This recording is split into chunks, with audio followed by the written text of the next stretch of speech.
회생 파산하는 사람들 왜 도와주냐, 그거 다 세금으로 도와주는 거 아니냐라고 하거든요. 파산을 선언하는 순간 신용불량자, 난 인생의 루저가 되는 거야, 이렇게 생각을 하시는 분들이 많은데 네. 오히려 그게 면책의 시작이고 오히려 신용을 회복하는 계기가 된다라는 거잖아요. 회생은 벌어서 갚을 수 있으면 벌어서 갚을 수 있는 만큼만 갚고 나머지를 탕감해 줄게가 회생이고, 파산은 벌어서도 못 갚으니까 그냥 탕감해 줄게가 파산입니다. 일단은 소비 관념을 계속 되새기게 되죠. 정말 소비를 절제해야 되는구나. 기본적으로 삶에 대한 어떤 열정, 의지, 자기 삶을 사랑하는 태도, 이런 것들이 그 분위기로 나타나는 거겠네요.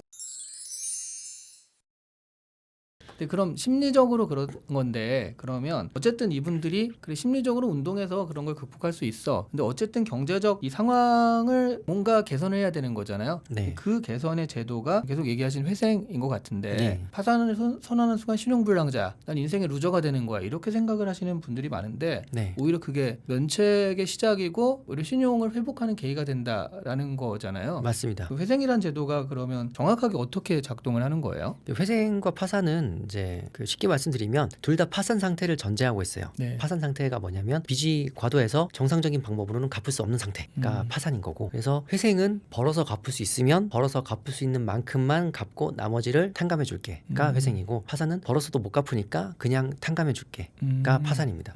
그래서 파산은 현상이고 그 뒤에 따르는 면책이 해결 방법인 거죠. 그러면 파산 상태에서 아예 이건 진짜 요만큼도 못 갚아라고 해서 아예 회생도 안 되는 경우도 있어요? 그러면은 바로 면책을 해주는 거죠. 면책을 그런 해줘요? 분은 네네. 파산을 신청하는 거죠. 파산 면책을 신청하는 거고, 이분은 벌어서 갚을 상황이 돼라고 하면 회생 면책을 신청하는 거죠. 그러니까 이런 거잖아요. 빚이 이만큼 있는데 네. 야 이거는 너 못 갚겠어. 그러면 이제 야 이 정도는 내가 해보니까 이건 안 되는 거니까 아예 그냥 갚지 마. 이거나 요 정도면 그래도 갚을 수 있으니까 요 정도만 갚아. 이 중에 요만큼만 갚아라는 건데, 근데 이게 내가 그 입장에서는 괜찮은데 돈을 빌려준 사람 입장에서는 되게 억울한 거 아닌가요? 맞습니다. 이거 받아야 되는데 나라에서 너 네. 받지 마라고 하는 거니까. 네. 그래서 이거는 나라에서 왜 이렇게 이런 버튼, 리셋 버튼을 만들어 주나 하는 생각이 들기도 하거든요. 그렇죠. 저도 똑같은 생각인데요. 네. 기본적으로는 아까 친구한테 돈 빌려 주셨다는 말씀을 이제 교수님께서 하셨잖아요. 네. 이제 그 돈이 교수님 주머니에서 나온 돈이잖아요. 네. 실제로 쓸 수 있는 돈. 네. 그래서 개인 대 개인은 돈 거래를 하면 안 돼요. 왜냐하면 이 사람이 뭐 안 갚아도 별 수 없지만 회생 파산까지 해버리면 합법적으로 받지 못하거든요. 네. 그런데 현대에서의 많은 채권자는 98% 이상의 채권자는 금융기관이에요. 금융기관이 왜 돈을 빌려줄까요? 보증이라든가 뭐 그런 게 있어서 그런 거 아니에요? 네. 자기가 이자를 받으려고? 그렇죠. 네. 금융기관은 돈을 벌라고 돈을 빌려주는 데거든요. 네. 그러니까 돈을 벌려면 이걸 떼이면 안 되니까 돈을 빌려줄 때 이미 이 사람의 신용, 담보, 그리고 회수를 하지 못했을 때 리스크, 그런 것들을 다 비교하고 조사해서 빌려줄 수밖에 없잖아요. 네. 그래서 금융기관은 돈을 빌려줌으로써 장사를 하는 거고, 그래서 금융기관이 손실이 있더라도 이미 그거는 영업에 다 포함된 개념이고요. 기본적으로. 그리고 그래서 금융기관에 돈을 떼인다는 것에 물론 이제 그건 바람직하다고 할 수는 없지만 그걸 또 너무 죄의식을 가질 필요는 없다는 게 이 일을 하는 저의 설명이고, 그리고 또 근본적으로 돌아가서는 이게 회생 파산 제도가 이제 중세 유럽에서 이제 발단이 되긴 했지만 결국 발전되고 정립된 거는 미국이거든요. 네. 미국이 이제 자본주의의 천국이잖아요. 근데 이제 이 자본주의에 힘입어서 이제 발전을 하다가 대공황을 겪고 나서 부작용이 너무 커진 거예요. 부채가 해결되지 않으면 사회적인 문제가 커지고 그 사회적인 문제에 건전한 경제 구성원들이 다 잡아먹히는 거예요. 왜냐면은 부채가 해결 안 된 국민들이, 사회 구성원들이 일정 부분을 넘어가면 이분들은 범죄를 일으켜요. 타인에게 피해를 줘요. 시스템을 망가뜨려요. 왜냐면 빚이 많다고 다 사회에서 없어질 수 있는 건 아니잖아요. 네. 그런데 자본주의는 그 경쟁을 필수 요소로 하니까 자본주의가 도입되고 있는 한은 경쟁에서 낙오하는 사람이 분명히 생기거든요. 네. 근데 이 사람들을 어쨌든 해결을 해주고 빚을 어느 정도 탕감을 해주면 다시 정상적인 사회 구성원이 돼요. 경제 활동을 하고 그러면서 적지만 세금도 내고, 뭐 세금을 못 내더라도 자기 벌어먹을 것, 자기 식소는 자기가 챙기잖아요. 이러면 사회의 부담을 전가시키지 않아요. 이게 전체적으로 봤을 때 훨씬 사회에게 득이 된다라는 지극히 계산적인 배경에서 도입된 게 회생파산 제도예요. 그러니까 말하자면 이게 잘못하면 범죄자를 양산하게 되는 상황에서 네. 범죄자가 안 될 수 있도록 최대한 도와주고, 그렇죠. 사회의 어떤 좀 어려운 면 뭐 이런 것들에 대해서 밝게 갈 수 있도록 어떤 길을 깔아준다. 그렇죠. 그런 개념으로. 근데 그럼 기업은 안 하시는 거죠? 법인도 하죠. 아 그래요? 예. 예. 근데 이런 거 있잖아요. 그러니까 IMF나 경제위기처럼 큰 사건이 생겼을 때 특히 이제 미국 같은 경우에 2008 경제위기가 그런 뭐 금융회사들이 무리하게 해가지고 돈을 어쨌든 파산하게 됐는데 그 국민들 세금을 넣어가지고 정부에서 돈을 줘가지고 그걸 살려주는 경우들이 있잖아요.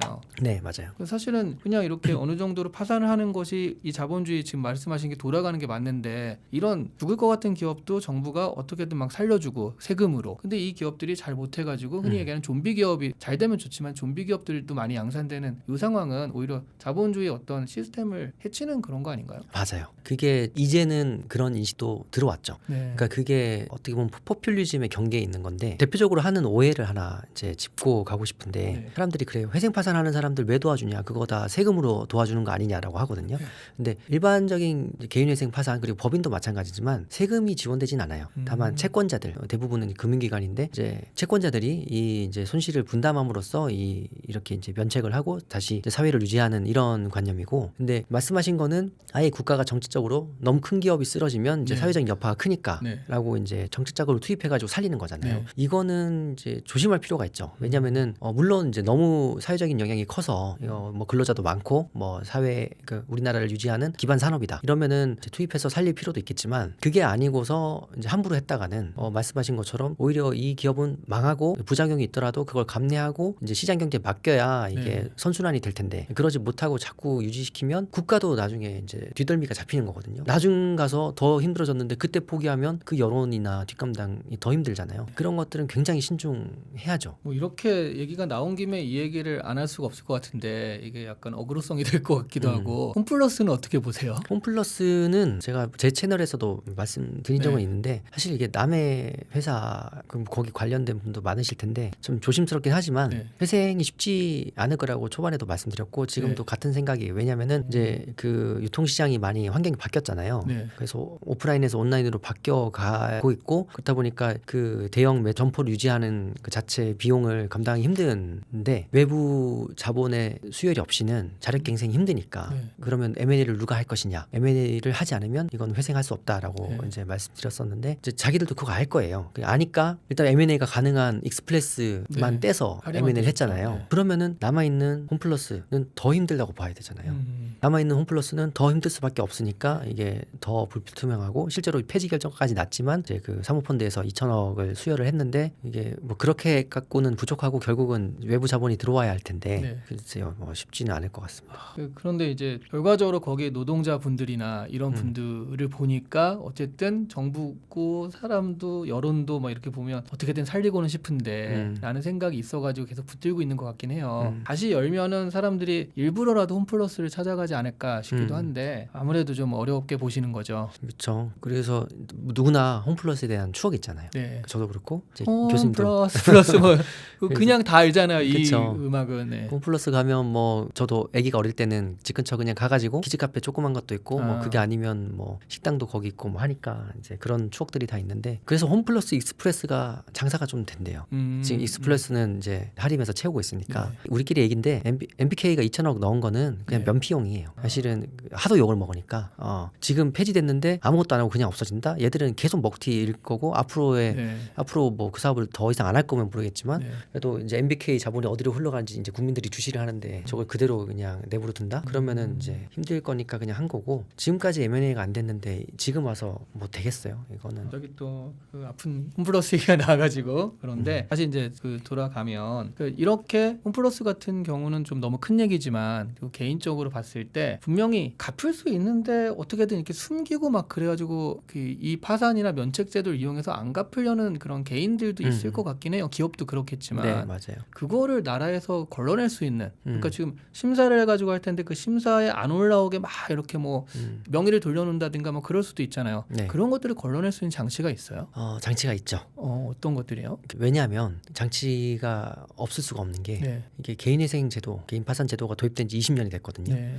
초반에는 정말 줄 서서 했어요. 줄 서서 했고 그때 뭐 회생 일을 하셨던 선배님들 얘기 들어보면 은행 직원이 저녁 5시가 되면 개수기를 들고 온대요. 그때는 현금으로 받았으니까. 그러면 그걸 세 가지고 통장에 입금해서 갖고 간 막 그 정도로 장사가 잘 됐다고 하는데 그때는 법원도 경험이 없고 밀려드는 사건 처리하기도 힘드니까 그리고 배정된 인력도 제한적이고 그러니까 그냥 막 해줬어요. 근데 법원 우리나라 법원에 있는 분들도 엘리트인데 거기서 더 엘리트가 가는 곳이 회생법원이거든요. 그런 것들을 걸러낼 수 있는 장치를 다 만들어놨어요. 일단 기본적으로 뭐 예금 거래 내역 조회하는 것도 그렇지만 채무자가 기존에 갖고 있었던 부동산이나 이런 각종 자산들을 다 조회를 해요.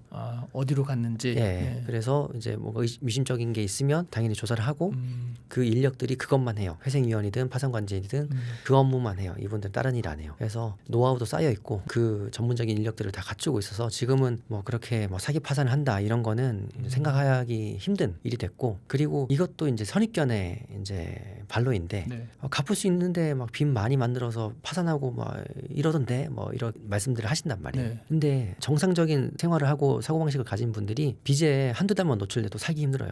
맞아요. 제정신으로. 네. 근데 이 정도 사기 파산을 하려고 하면 갑자기 빚을 내서 할 수 있는 것도 아니고 네. 그럼 분명히 들통이 나고, 그러면 정말 몇 년 이상 계획을 하고 그렇게 가야 되는데 그러느니 그냥 벌어서 갚고 말죠. 그게 말처럼 쉬운 일이 아니에요. 추심을 당하고 소송을 당한다는 게 그게 말처럼 쉬운 게 아닙니다. 맞아요. 파산하기 전에 추심 뭐 그런 데가 있잖아요. 빚을 갚으라고 하는데 무슨 드라마에서 보듯이 뭐 누가 와가지고 이런 게 아니라 그냥 하루에 한 번씩 전화를 하는 거예요. 맞아요. 그럼 그 전화가 올 때쯤에 정말 너무 이 전화 막 그런 거 있잖아요. 맞아요. 받을 때까지 하니까 그거 자체가 굉장히 스트레스가 돼서 말씀하신 일반인이 그런 어떤 스트레스를 견디기가 쉽지 않다라는 건 저도 굉장히 공감을 하거든요. 근데 결국 그런 정도를 감당하고 하는 사람들은 진짜 아예 범죄자, 그러니까 그쵸. 이런 마음을 가지겠다라는 진짜 사기꾼들이고 그런 사람들이- 분들은 뭘 해도 하실 분들이라 네, 그러니까. 시스템이 뭐 있고 말고가 네, 상관없어요. 그러니까 잡혀서 들어가시는 것이고, 일반인 분들은 사실 지금의 어떤 거르는 장치면 거의 이제 그런 사람은 거의 없어졌다 이렇게 보시는 게 맞다는 거죠. 맞습니다. 그리고 네. 재산을 그렇게 돌리는 게 나온다고 하면 그에 합당한 이제 환가라든지 이런 조치를 통해서 채권자들이 손실을 보지 않도록 네. 하고 있습니다. 그러니까 좀 오늘 얘기를 약간 좀 더 이제 넓게 보자면 사실 제일 여쭤보고 싶은 질문 중에 하나이기도 한데요. 결국 보면 파산까지 갔다는 건 지금 거의 밑바닥에서 시작을 다시 해야 되는 상황이잖아요. 근데 거기서 아까 말씀하셨지만 다시 일어서는 사람과 그러지 못하는 사람이 좀 갈릴 것 같고 그런 분류를 많이 보셨을 것 같아요.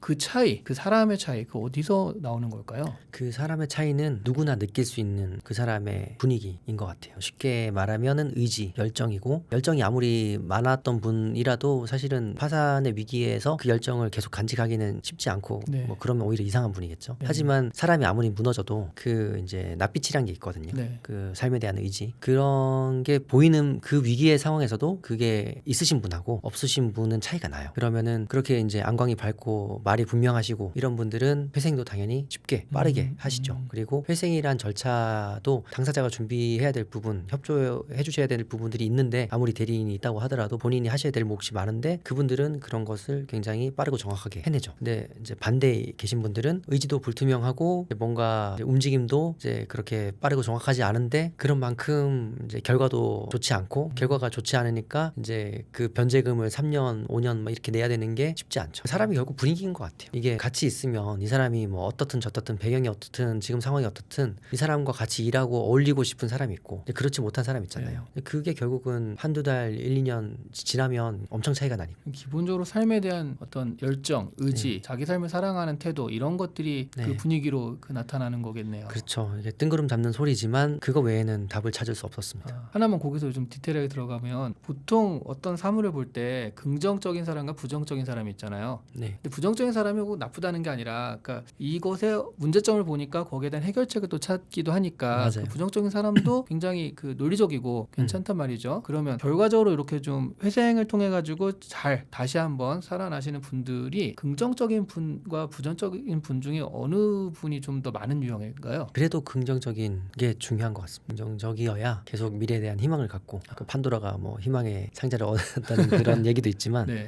부정적인 거하고 그 약간 시니컬한 거, 네. 이게 영어로는 똑같은데 이게 냉정한 거랑 냉정한 것과 이제 부정적인 것을 조금 다르게 보면 좋지 않을까라는 생각이 드네요. 냉정, 그 아무리 뭐 이렇게 당장 일이 잘 되고 뭐 주식이 오른다고 해도 사람이 좀 냉정할 때는 냉정해야 되잖아요. 네. 이제 그렇지 않고 뭐 부정적이라고 하면 이제 뭔가 해결책을 제안을 해도 그것을 그 고지고대로 듣지 않거든요. 사실은 이제 예. 막 그런 게 있겠네요. 네. 네. 그 저희한테 오셔도 요즘은 또 그런 게 많아요. 저희가 이렇게 솔루션을 드려도 저희가 드리는 솔루션은 다 경험에 기반한 거잖아요. 네. 법도 그렇지만 그리고 회생 파산이 법으로 딱 맞아 떨어지지 않는 게 있거든요. 네. 근데 AI 돌려갖고 이제 그렇죠. 여기서는 이렇던데요라고 하시면 이제 답답하죠. 저희가 AI랑 싸워서 이겨야 되나라는 네. 생각도 들고. 오, 생각보다 그 긍정적인 거 사실은 어떻게 생각하면 뜬구름 잡을 수도 있고 잘 될 거라는 막연한 희망인데 사실 그 막연한 희망이 인간이 어두울 때 어려울 때 힘을 발하는 그런 힘이 되는군요. 책 제목이 파산 수업이잖아요. 네. 그 파산에서 수업이니까 배울 게 있다 이런 뜻인 것 같은데 변호사님은 혹시 이 일을 통해서 배운 거? 돈에 대해서 배울 수도 있고 인생에 대해서 배울 수도 있는데 네. 변호사님이 배운 건 어떤 거라고 얘기할 수 있을까요? 배운 거는 참 많아요. 참 많고 유튜브니까 이제 짧게 얘기하면 좋겠는데 네. 너무 많아서 네. 네. 일단은 소비 관념을 계속 되새기게 되죠. 정말 소비를 절제해야 되는구나. 저 연초에 저희가 핸드폰 2개 쓰는데 핸드폰 둘 다 알트폰으로 바꿨거든요. 너무 좋더라고요. 달에 뭐 10만 원씩 가까이 나가던 그게 뭐 1, 2만 원 이렇게 주니까 오 그렇게까지 줄어요? 막 엄청 줄어요. 아, 저도 바꿔야겠. 교수님도 해보세요. 그게 알뜰폰은 왜냐면은 이제 저희 이제 회생하시는 분들이 알뜰폰을 많이 바꾸세요. 네. 근데 알뜰폰이 처음에는 뭐 이렇게 불편한 뭐가 있었는데 요즘은 그런 것들도 많이 개선돼가지고 네네. 이제 쓰는데 거의 불편함이 없고 그래서 요금 이렇게 주니까 굉장히 편했고 이게 이제 요즘은 소비가 너무 편한 이제 시절이잖아요. 뭐 핸드폰 딸깍하면 또 자동 결제도 너무 많고 원클릭이라고 해서 클릭하면은 결제까지 한 방에 가는데 네. 그게 해지하기까지는 굉장히 많은 다단계가 그렇죠. 있기 때문에 그냥 결국 클릭하고 말고 네. 그 유지하고 그러게 맞아요. 되죠. 자본주의를 사는 우리는 굉장히 정신을 바짝 차려야 돼요. 금융기관은 계속 너 돈 빌려 빌려가서 해봐. 너도 부자 될 수 있어. 계속 이제 쑤시고 있고 이제 그 기업들은 계속 돈을 이제 주머니에 있는 돈을 빼 쓰려고 네.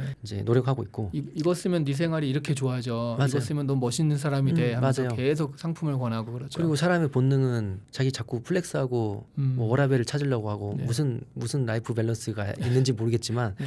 근데 거기 현혹되기 마련이니까 그 정신을 똑바로 차려야 된다고 생각을 하고 일단 소비에 대한 저뿐만 아니라 저희 주변에 있는 사람들 그리고 자녀들한테도 소비에 대한 관념을 확실히 심고 살아야겠다라는 생각을 하고 있고 그런 면에서 좀 제가 이제 자주 쓰는 말인데 두 발을 땅에 딛고 살아야 된다 이런 말을 많이 해요. 뜬구름 잡는 희망이란 얘기도 하지만 그거는 이제 본인의 의지에 네. 대한 얘기고 실생활은 그 눈은 희망을 보되 발은 땅에 있어야 된다. 맞습니다. 네. 이게 사람이 자꾸 이제 연차가 쌓이고 뭐가 직급이 올라가고 이러면 자꾸 이제 위만 보잖아요. 네, 네. 근데 그러면은 일상적으로 반복해야 되는 재미없지만 필요한 것들을 자꾸 이제 등한시하잖아요. 이제 그거를 놓치면 안 된다라는 생각을 계속 이제 사건을 접하면서 자연스럽게 하는 것 같아요. 어떻게 생각하면 인생의 기본기를 충실히 다져야 된다 이렇게 생각할 수도 있겠네요. 네. 성실하게 할 것들을 해놓고 그 다음에 한 단계 가야지 그 성실 없이 그냥 이 단계를 뛰어넘으려고 하다 보면 또 이렇게 파산까지 가는 경우도 많이 생기더라라는 거죠. 그리고 뭐 굳이 하나 더 얘기하자면 네. 전 그 제가 회생 파산 일을 처음에 시작하려고 할 때 본격적으로 시작하려고 할 때 이 일을 해보니까 저는 취미에 맞고 재밌는 거예요. 그래서 다른 일들도 이제 뭐 웬만한 분야 일을 다 해봤지만 이 일이 그 마음에 들고 보람도 있는 것 같아서 이제 본격적으로 해보려고 한다고 이제 주변에 얘기를 했는데 많은 분들이 말렸어요. 파산관제인을 하는 선배조차도 그거 하다가 큰일 난다, 사고 난다, 너 돈도 못 벌고 고생만 한다 이렇게 말렸는데 뭐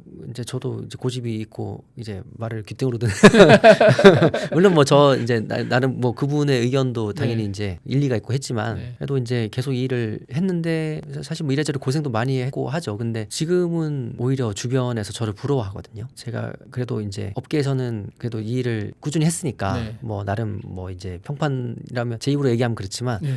그런 것 때문에 제 입으로 얘기하고 계신데요. 네. 네. 그러니까 오히려 이게 안 좋다고 다들 회피하던 거를 이제 제가 변호사가 직접 뭐 컨트롤하고 이제 관여하고 하다 보니까 지금은 오히려 변호사들이 수가 그 사이에 더 늘어가지고 네, 네. 일반 변호사들이 그냥 일반 이제 속무하는 변호사들이 너무 힘들어지니까 그렇죠. 그러니까 이거는 뭐 약간 비방용이긴 한데 그러니까 뭐 인생에 정답은 없는 것 같고 그냥 네. 자기 소신대로 그냥 꾸준히 그래서 이제 두 발 땅에 딛고 일상에 집중해서 사는 게 더 필요한 것 같아요. 제가 로스쿨 강의도 나갔었는데 네. 강의 나가서 학생들한테 그랬거든요. 여러분 지금 뭐 학자금 대출이 있고 뭐 공부하는 것도 힘들고 뭐 그래서 이래저래 고민도 많고 할 텐데 여러분 너무 걱정하지 마라. 왜냐 여러분 대부분 지금 20대고 30대 초반도 있을 텐데 40 되기 전까지 어차피 돈을 못 번다. 그러니 걱정할 필요가 없다. 돈 못 벌 걱정을 하지 마. 예. 원래 못 벌어. 네. 이런 거죠. 네. 그래서 뭐 그 변호사 제 요지는 그 변호사 저도 이제 한 40 되고 나니까 이제 좀 영업도 되고 사람한테 신뢰도 주겠더라. 근데 그 전에는 힘들고 그러니까 그 전에는 차라리 마음 편하게 커리어를 쌓고 실력을 네. 쌓는 게 차라리 나은 것 같다. 이런 취지였거든요. 그래서 네. 그 얘기를 했는데 이제 학생들이 난리가 났죠. 우하면서